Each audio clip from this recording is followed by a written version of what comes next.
Hello and welcome to the latest in the Leaders with Ambition podcast series.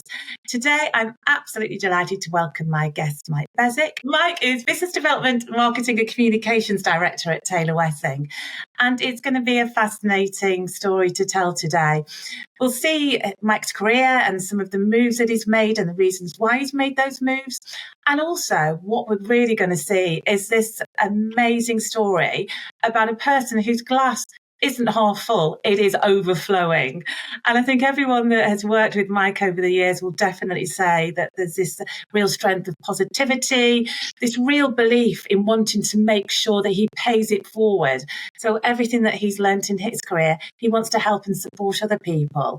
He has incredibly high standards, which I know that people want to meet for him as well. And he really believes in the power of mentoring. So really good stories for us to tell today. So without further ado, Mike, I'm going to pass to you to bring your career history to life for us today.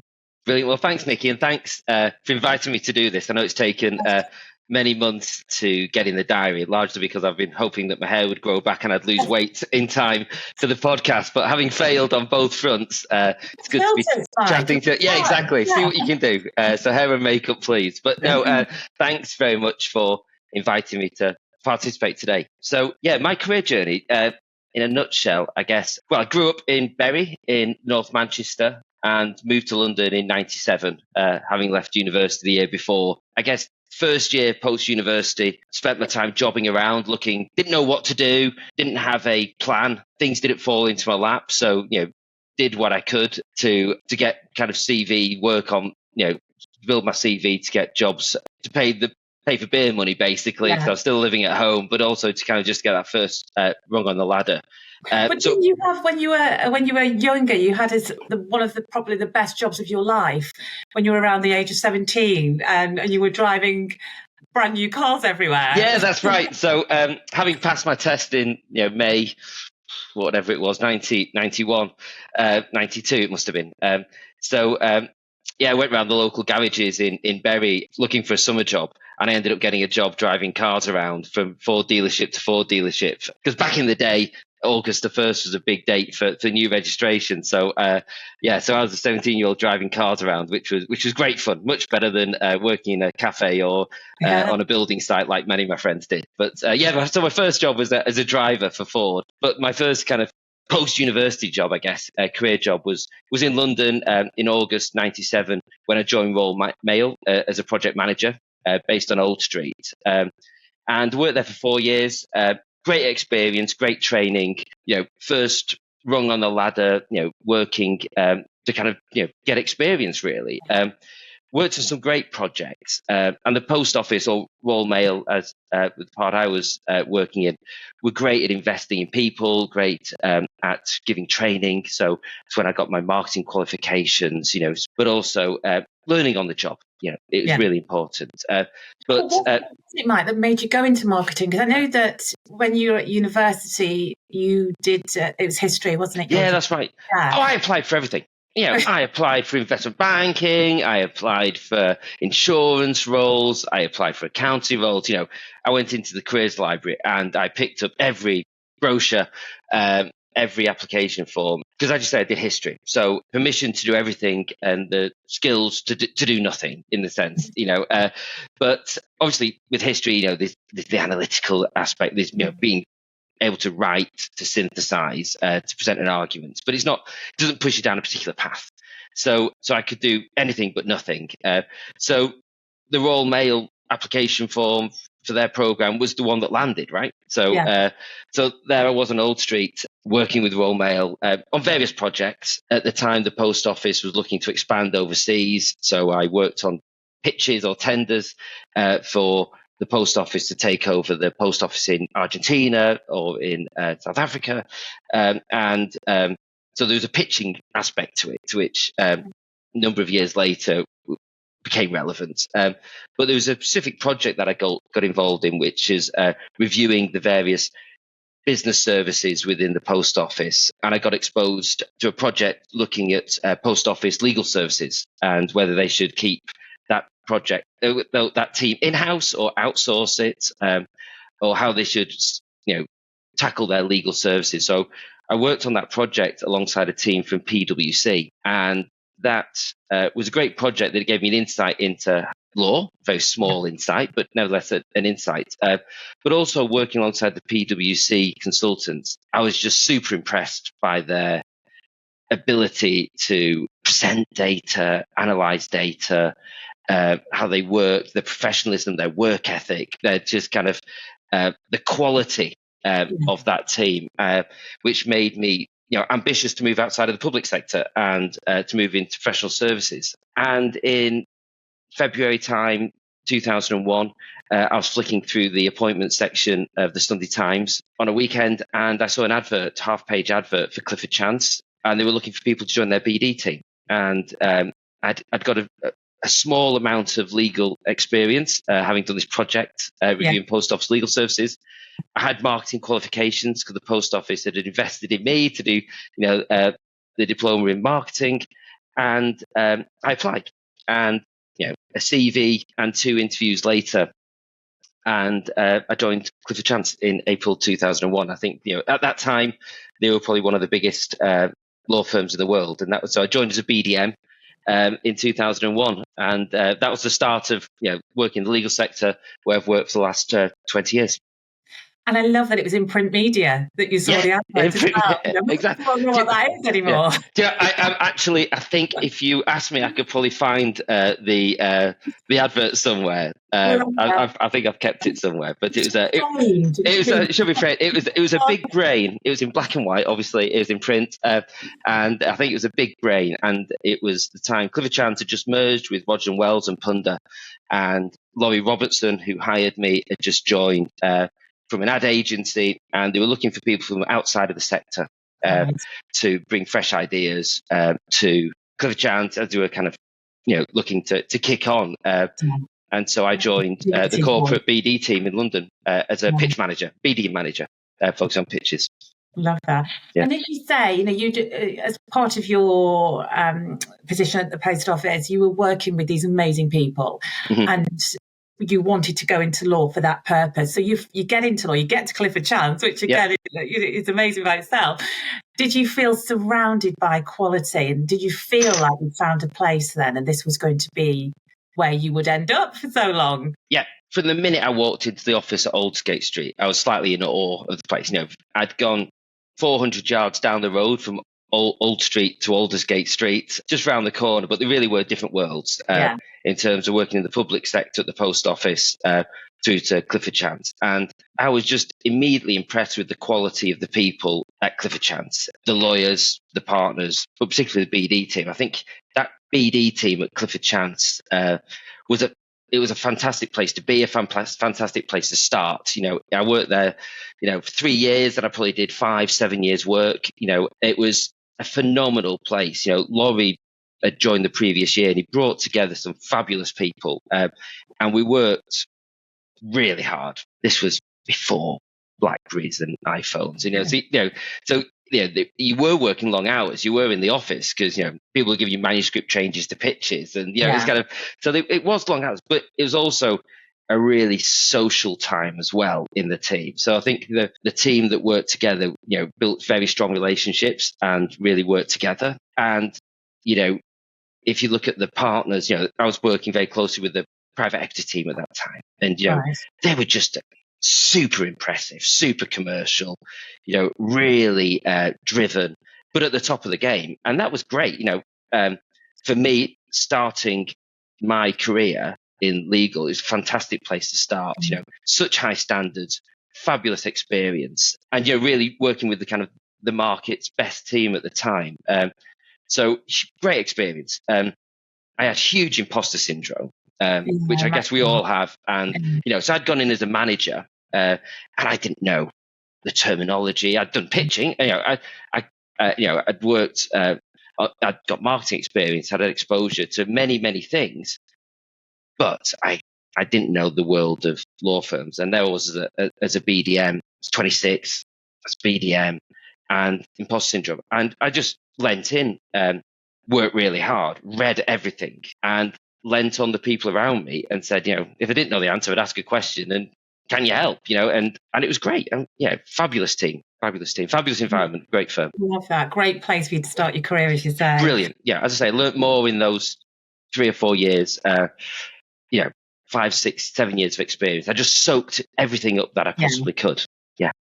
And then you decided it was time to move on to your next opportunity. Well, that's right. Yeah. So the firms I've worked at, Clifford Chance, then CMS, big chunk of time at A&O. After that, obviously now the last 7 years at Taylor Wessing. I'd got a number of years at Clifford Chance. Loved the firm, fabulous team, but I was doing 70% of my time was pitching. I looked after the Accenture client relationship, and I got involved in projects rolling out their global experience database. So great projects. But I was conscious of being pigeonholed in pitching and conscious that I'd only worked in the corporate team. Yeah. So I went to CMS, or Cameron McKenna, as we called it really at the time, and looked after the banking and finance practice. And obviously the difference with the banking and finance practice, it's largely a small group of annuity relationships. So whereas pitching was at the core of the corporate BD role, client relationship management was at the core of the banking and finance role that I had at Cameron's. And so I was at Cameron's for a number of years. Again, I wanted a different skill set, so a mid-market firm rather than the leading global firm, which Clifford Chance was. So different part of the market, different practice area, different skill set. So fantastic experience. And to be fair, when I interviewed at Cameron's, one of the real things that attracted me to the role was when I was interviewed by Michael Michaelides. I just thought, this is the guy I really want to work for. So there was definitely the combination of the practice, the position in the market, me not wanting to be pigeonholed and to get to develop my career. But I think the attraction of working for a great BD team. I knew Michael by reputation, and I thought he'd be a great person to work with. And I was right. It was a great place. It's interesting, isn't it? Those inspirational leaders are so important, aren't they, in careers? And as you say, you actually actively looking for people to work for is a huge part of, I think, of modern management as well, isn't it? Yeah, I think I've been really lucky to have some outstanding bosses. I think Laurie Robertson at Clifford Chance, very strategic, really, big picture, would give me enough freedom to get on with things. And yet he had this very frustrating ability just to lean over my shoulder every now and again and spot the exact detail that I'd missed. So he had this ability to go really macro, and then he'd just go right into the detail. And he'd also beat me almost every time I played him at squash. I think he's beaten me. So, but Laurie was, a great mentor from the start of my career in legal through to today. I only saw him recently. Went to the football together at his home team of Fulham. So, great guy. But Michael at Cameron's, and they worked together at A&O and at Taylor Wessing. Michael, again, different personality to Laurie. Michael, brilliant at being tuned in to the mood of an organisation. Really knowing how to influence to get things done. Really data-driven, sharp, commercial guy. Both Laurie and Michael really likable as well. Great team leaders. So I've been really lucky in terms of the kind of my BD bosses, so to speak, and also I think it's really important the people you work with, as you say, learn from them, but it makes such a difference. The partners I've worked with across the time, again, been really lucky. Matthew Layton was the head of London corporate at Clifford Chance, so he hired me. I remember my second interview at Clifford Chance with Matthew. Really smart, commercial, ambitious guy. Ended up being managing partner with Clifford Chance in the end. Great person to work with. Anyway, Andrew Bullheimer at A&O, worked really close with him. Never met anyone as driven, as passionate, always, can we do it better? Relentless in wanting to do things better. And, that really is hard, but it's really inspiring, actually, make it happen. Andrew's view of things, we can get it done. Doesn't really take no for an answer. Let's find a way, so really around it. Yeah, exactly. And, Andrew's brilliant, and always setting the bar really high.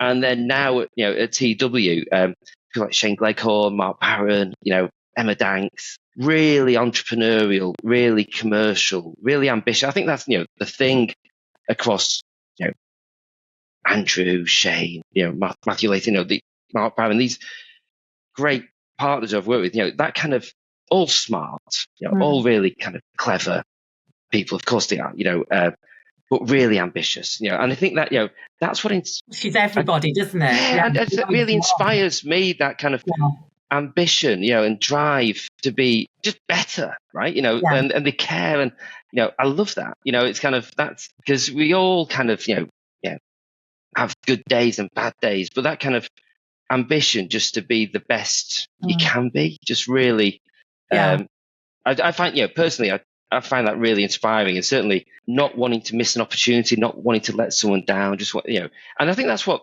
these people bring to their teams, to their client relationships. Obviously many of those partners or whatever are in leadership roles, and I think that's kind of the culture they try and create, which is about being the best you can be, right? Well, that's impacted you, hasn't it, and how you subsequently manage and how you grow teams. And I know that I talked at the start about paying it forward, but you're a great believer in that because of your experience, aren't you? I think I can never thank Laurie and Michael enough for giving me opportunities.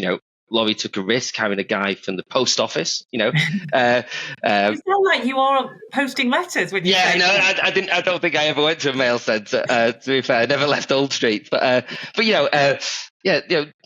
out of sector is always a risk. I remember when it was Laurie and Serena Simmons who interviewed me at the first interview, and I said, why would you hire me rather than someone who's at the legal sector? Well, I won't give the standard answer, the stock answer. I'll bring fresh thinking.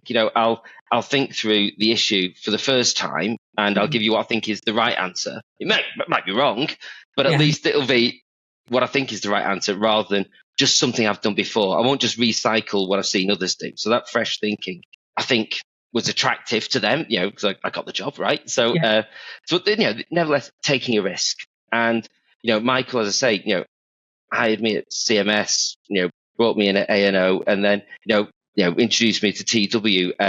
And, you want people to give you those opportunities. And, that's what I try and do with other people. Last summer, we had an intern in our team at TW, part of the 10,000 interns program. And Janelle joined the team, from Warwick University, just for 6 weeks. And she met every opportunity with a smile and a can-do attitude, and I'm learning. And, to be fair, we worked really hard at the end of that 6 weeks to get her a role.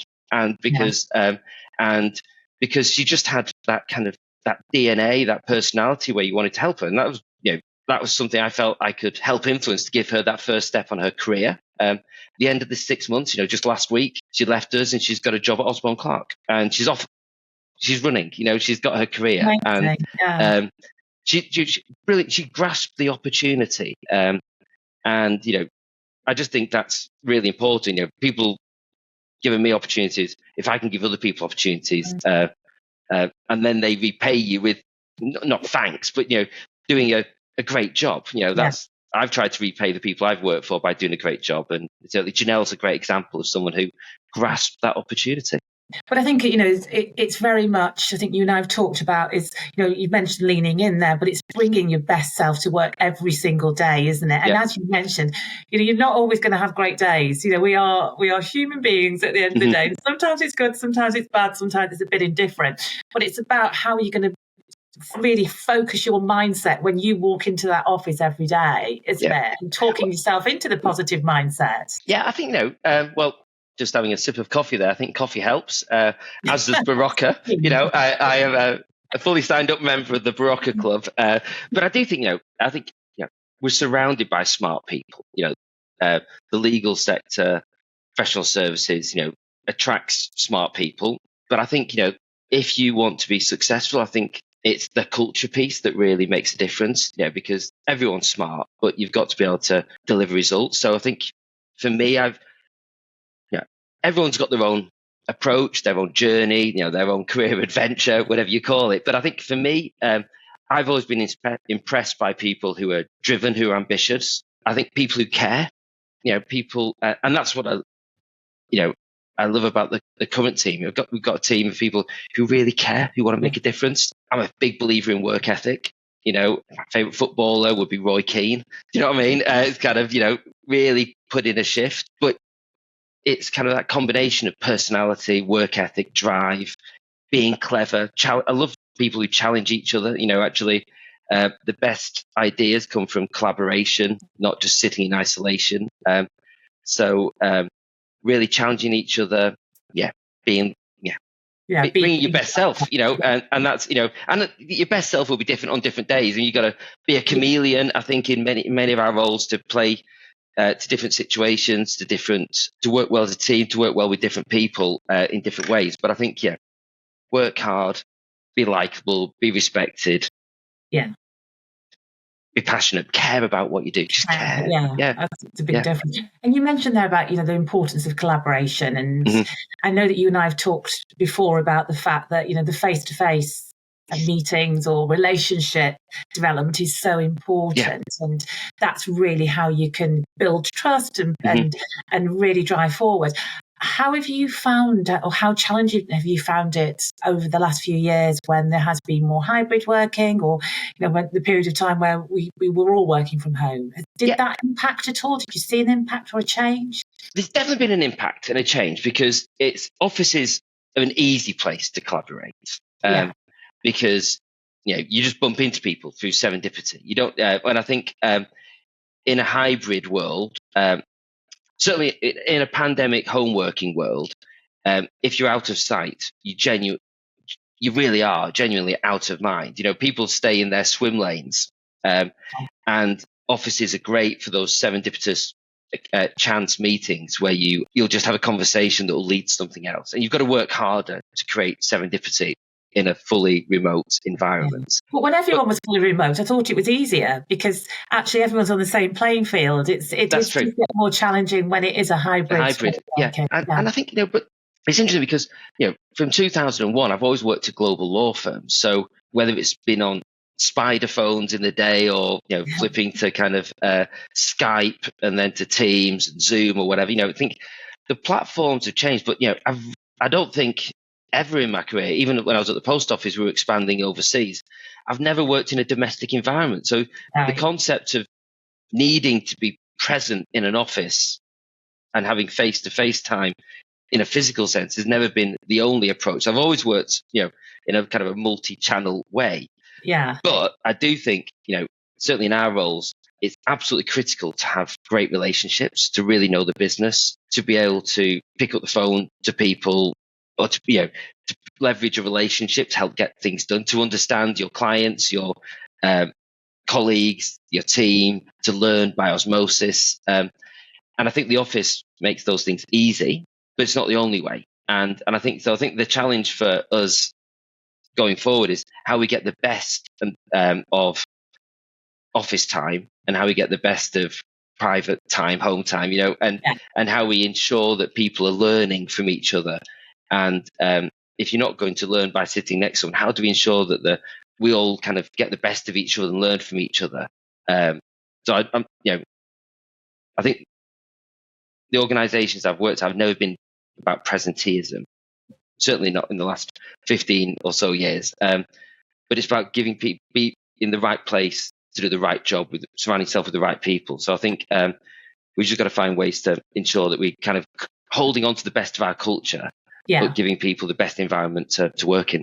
To learn in. I think it's interesting as well, because a lot of Gen Z people coming through now, L&D is a very important element of what they're looking for, culture, values, and the learning and development piece. And so I completely agree with you. You've got to work harder to enable L&D to be able to operate effectively, because historically, when I was growing up and you were growing up, you learnt by sitting next to somebody, watching and listening to conversations and being part of conversations. It's how we can frame that to still enable people to get the development piece that they need as well. So I don't think it's quite right yet, but I think there's huge steps forwards being made. And I know it's something you're passionate about. Yeah, and I think I've been really lucky. I've had some great bosses, worked with some great partners, but I've been part of some fabulous teams as well. And I do think, sitting alongside people, in an office environment, you do learn a lot by osmosis and just overhearing people and thinking, okay, I'll take how they had that conversation and I'll interpret, bring my own personality to it, but I can learn from that. I think the power of a great team working together is phenomenal when you see it really working well. I think back to the team that I was part of at A&O, a gang of us joined around 2005, and there was a really, really strong, talented team in the London corporate team as we were back in 2005. And over the years, that team kind of was exported around the world because, opportunities came up for people to develop their careers in A&O's other offices. So Holly went to New York, Helen went to Hong Kong, Jen went to Dubai, Georgina went to the Brussels office. And that was great for their career development. And, it encouraged people to grab those opportunities to work in different environments, different countries when they get that opportunity. But it really worked for the business as well because, there was genuinely a one team, one approach, one way of working. People just understood each other. So those culture carriers moving around the world amazing. Just meant that we had this fabulous team. So if I was under pressure, I could then flip work to Holly in New York and get the benefit of a different time zone, and she'd flick a piece of work onto Helen, who would then pick it up, and then I'd come back by Georgina in Brussels and back to me in London. So you could actually, if you had a time critical pitch, it didn't mean that someone was sat burning the midnight oil. We could lean on each other. And it didn't happen every day, but when it did happen, it was really special. And I think that's when you've got a good team getting the best. And we had sat together, but in that example, we were sat hours and other sides of the world, and it was working as well, if not better, than the people who sat together. So it's about having it's a shared culture, trust. That's hugely trust, isn't it? And paying forward, because you knew that time when I was leaving the office and I flipped it on to Holly and said, "Can you pick this up?" I knew that she'd ask me in the future. So there's that kind of paying forward and kind of that reciprocity of helping out each other. So that's when teams are just so important, to kind of have people around you who you can lean on, who support you, and you support each other. Yeah, and I love that whole globalization piece, as you say. Piece of work can be dealt with 24/7 in different time zones, and it was brilliant when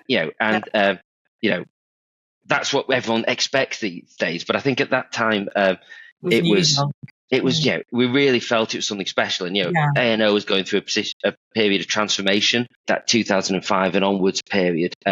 And it felt that the BD team was at the heart of that change, and it was a really great team, really exciting time to be at the firm. You really felt you were making an impact, making a difference.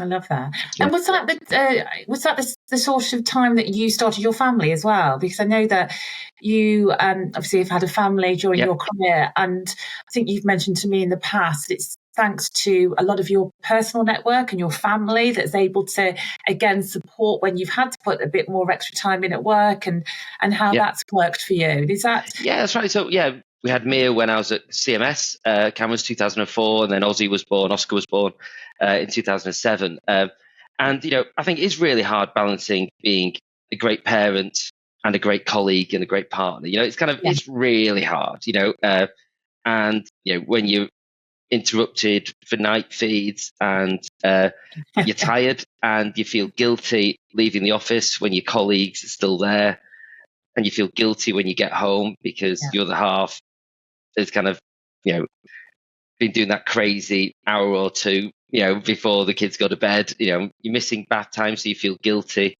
you feel you're not being great. So it's really hard. When we had young kids, my wife had her own business and she worked locally. And so she had more flexibility than I did because I had the commute. And so, we set ourselves up so we could, we'd probably be richer if we made different choices. But I think,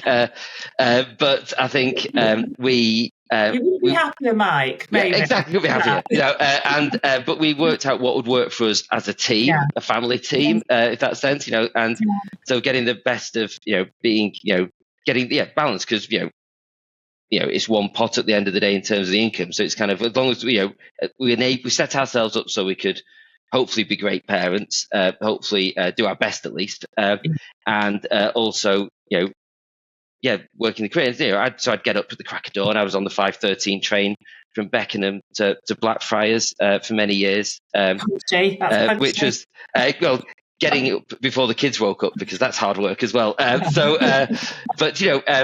Getting into work, working hard, trying to get away, get home for bath time and bedtime. So we got at least half an hour with the kids before going. And so, you've got to make choices. I don't know if we always made the right choices, but I think, I was very lucky that my wife had her own business, so we could and work locally. And my parents moved down from the north of England to be near the grandkids, and huge source of support as well, because it's hard. You need people you can kind of ask to help pick the kids up for school when you're running late and your train's cancelled. It's like you need the emergency services. There's that network that you need to be able to pull in on, isn't exactly. there? So just going back onto your career then at the moment, so as you say, you left Cameron's to go to A&O, and it sounds like that was again an absolutely phenomenal team for you, and you really enjoyed your time there, didn't you? That's right. It was a formative time for me, I guess. Joined in 2005, so I was went in a head of London corporate. I was 30, and great team, great partners. And I think that at that point, A&O was certainly the corporate team had ambitions to catch Linklaters and Freshfields, who were probably the leading corporate teams at that time in the city. And so it was a great time to join. And I think it was a great team, and we saw a huge amount of change from 2005 to when I left in 2016. And there was some great partners, some great ambition, and I think we made a real difference. I think I like to think I like winning, and I like statistics, I like data. I like the fact that when I left Clifford Chance, they were the number one M&A team based on the league tables. And when I left Clifford Chance, they were the number one M&A team based on league tables. So either we're really good at league tables or we made a difference. But I think A&O was a great place to be. Great team, great partners, great ambition.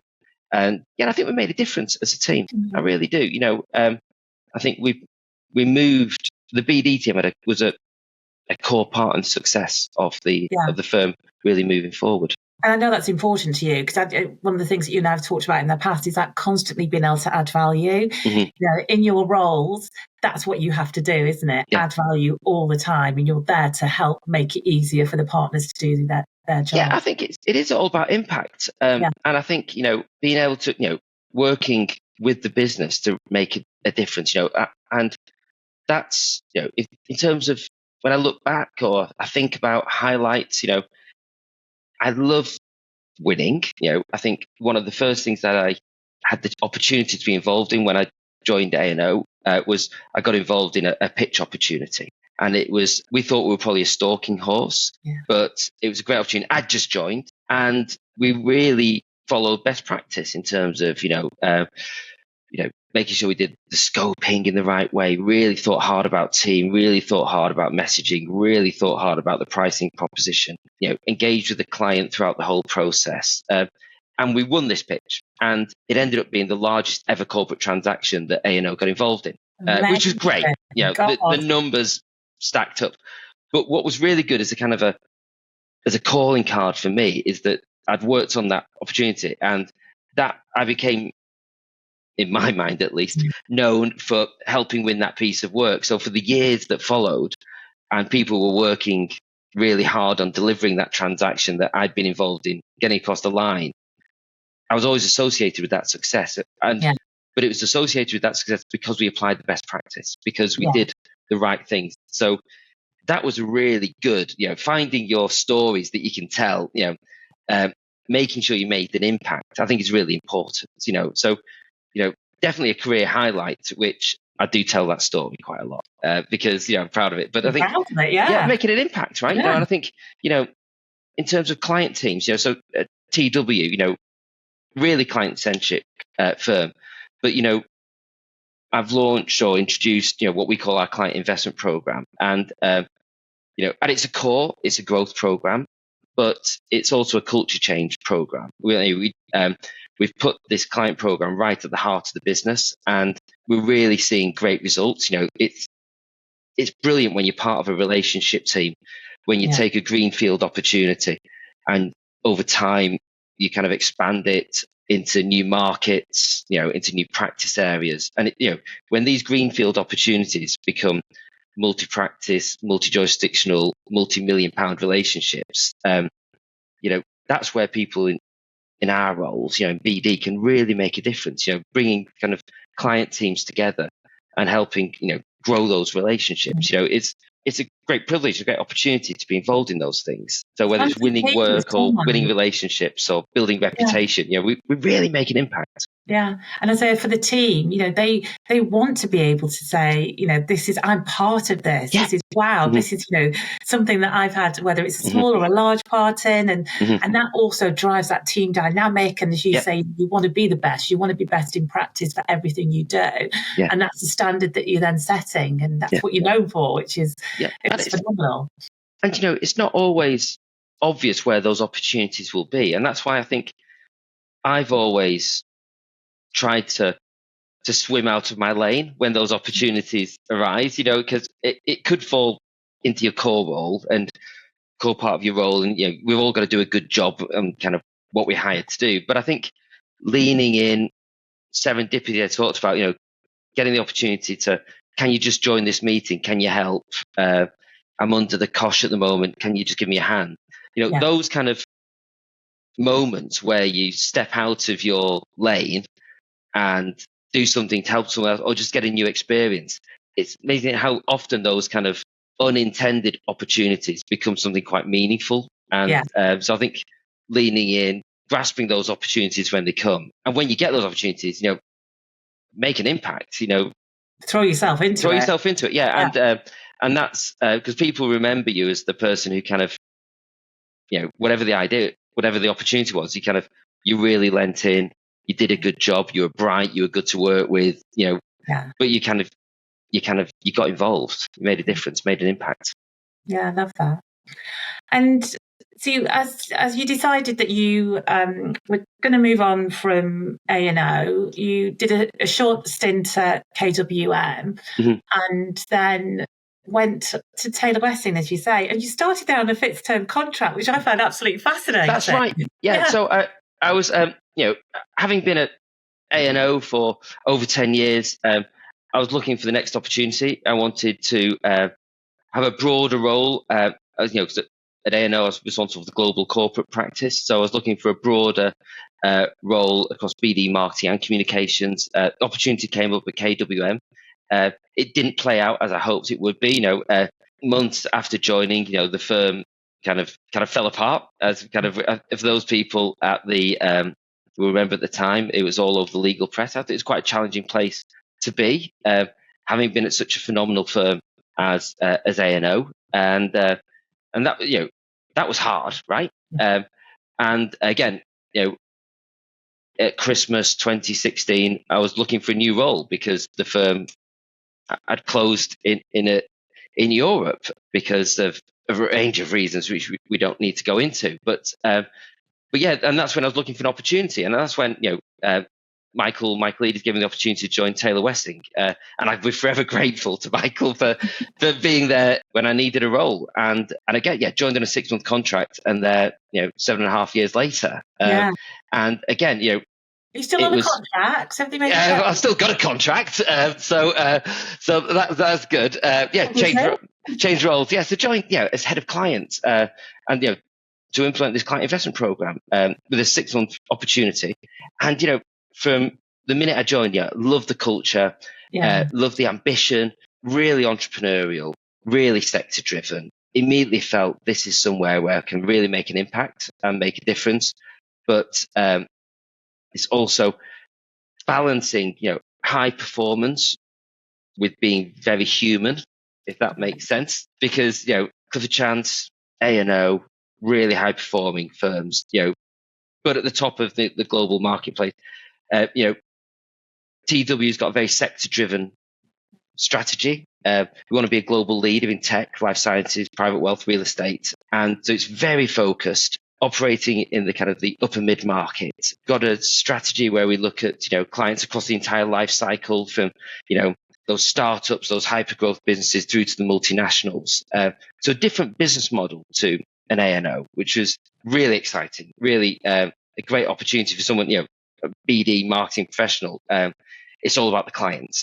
Work doesn't necessarily just walk in the door. You've got to win the work. And that's, such an entrepreneurial culture, which is great if you're a BD marketing or comms professional. How do we, capture that revenue? How do we build those relationships? How do we cut through in terms of our reputation? So a great challenge, but a great culture as well, and it really, I'm always positive. So, that's, I'm always going to say good things, but, it is a really good, strong culture. And that's why I've stayed. Well, many reasons, it's kind of, it's a great place to be if you're a BD marketing comms professional and you really want to have a voice, if you want to lead, and lead the strategy for clients, for brand, for using marketing technology in a smart way, sector practice BD, whatever, the opportunity to really lead and to advise and to execute. Some roles are all about execution, back office roles. That's not Taylor Wesson. It's more than a seat at the table. You're expected to advise and bring your expertise, bring the best of your expertise.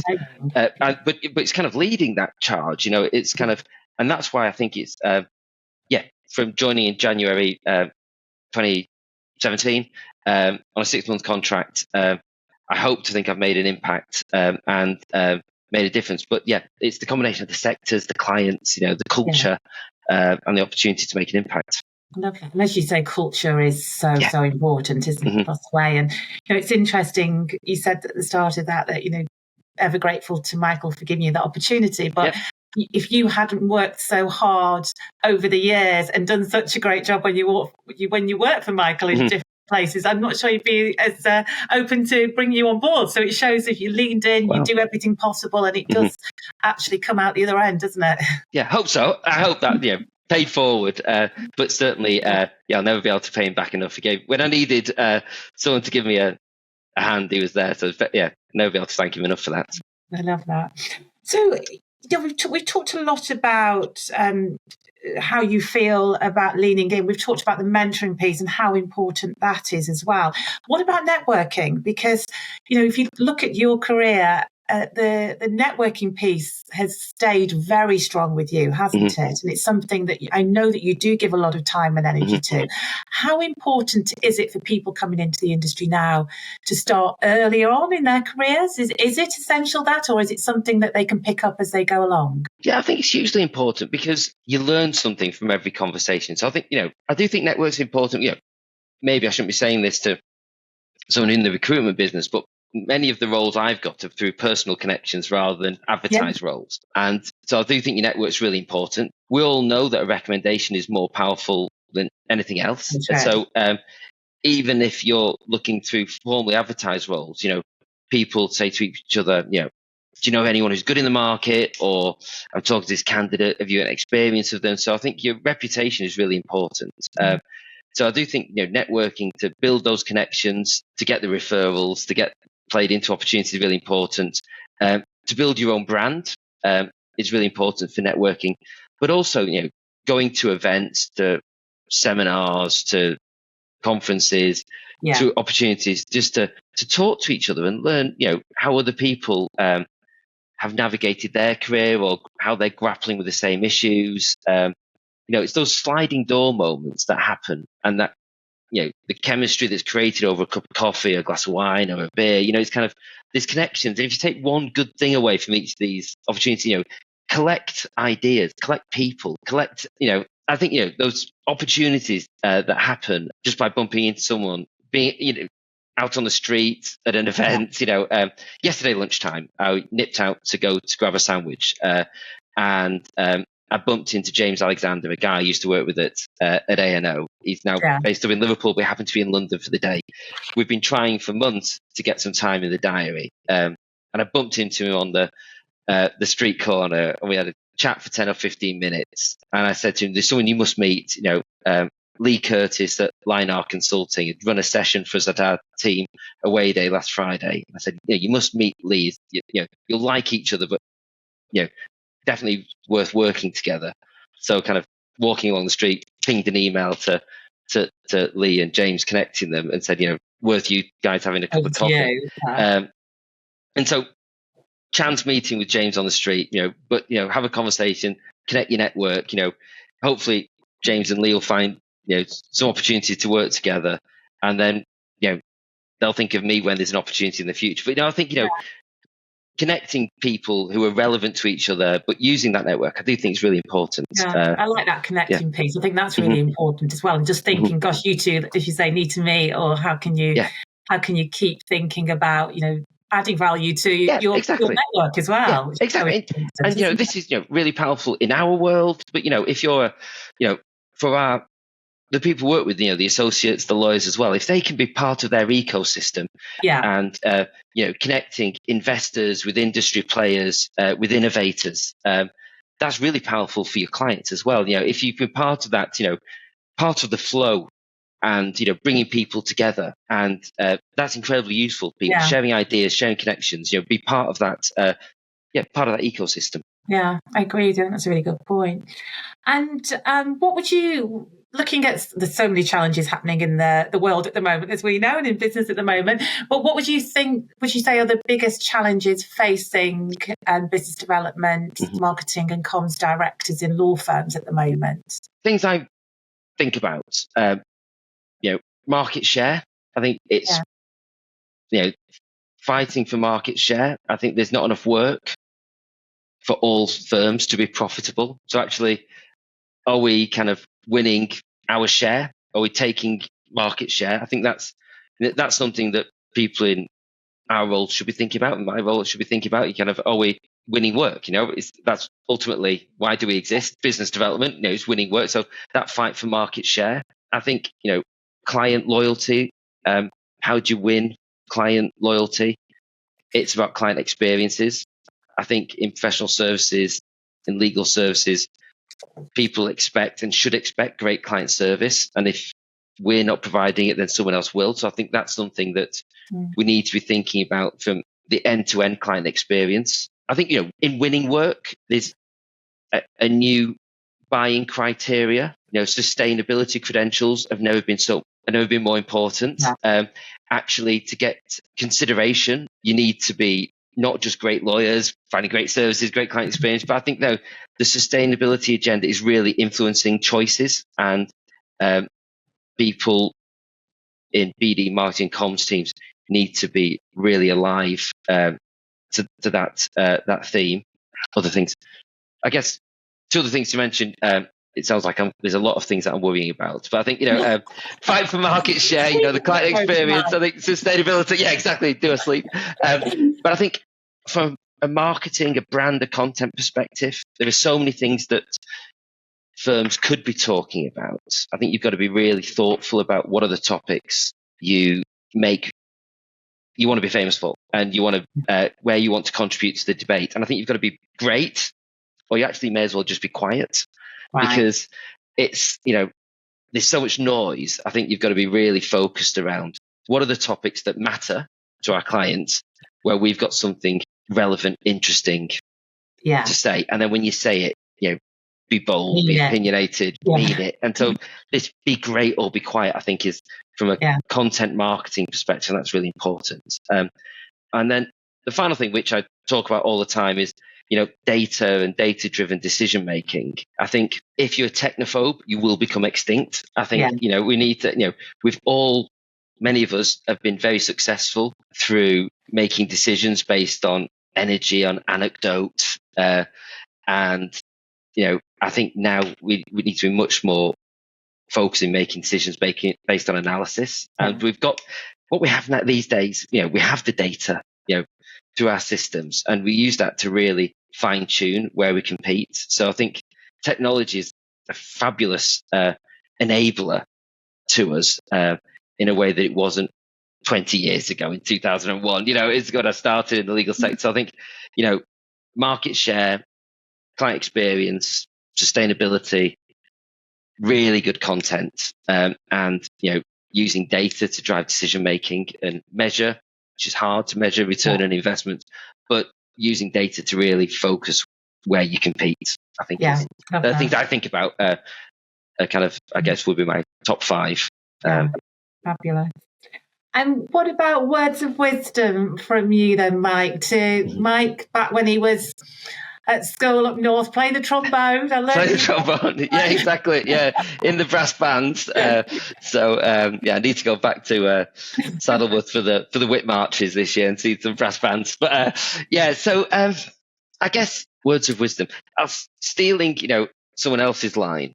So there was a good interview last year with Barack Obama where he spoke to LinkedIn and he was talking about his advice. So I'm going to steal his advice. Basically, the theme of what he said was get stuff done. Yeah. And in this interview, he talks about he's worked with many clever people who are very sophisticated at analysing opportunities, explaining why things can't be done, what problems happened, why they occurred. And in this interview, Barack Obama says, well, that's great, but what he always looks for in people is someone who can get things done, get stuff done, and someone who'll say, let me take care of it, I think was the phrase that he used. He's always looking for people who can help him, And I'm not saying that being a BD marketing comms director would be like being the president of the United States. It's kind of, that's that would be really kind of stretching. Yeah, but you want people who can get stuff done, and he'll say, I understand what you're trying to do. Let me take care of it. That's really helpful, and those people who are curious, who bring the best of themselves, every day or most days, but who get stuff done. And I think at times we probably all worry quite a lot about status. We probably all worry about salary. And I'm sure when people in your team are talking to candidates, people are very obsessed about status and salary. And I'd say be obsessed about impact, because if you make an impact, the salary and status will follow. And so get stuff done. Yeah.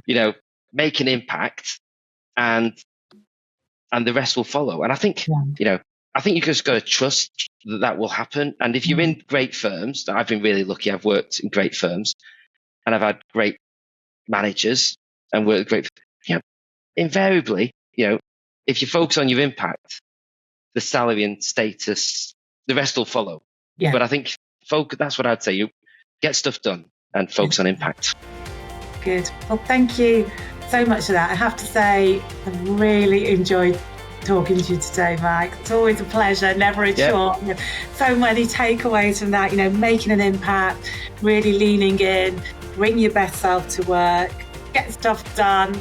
And, that whole element of, making sure that when you're doing your work, you are thinking about, be quiet, be great, or be quiet.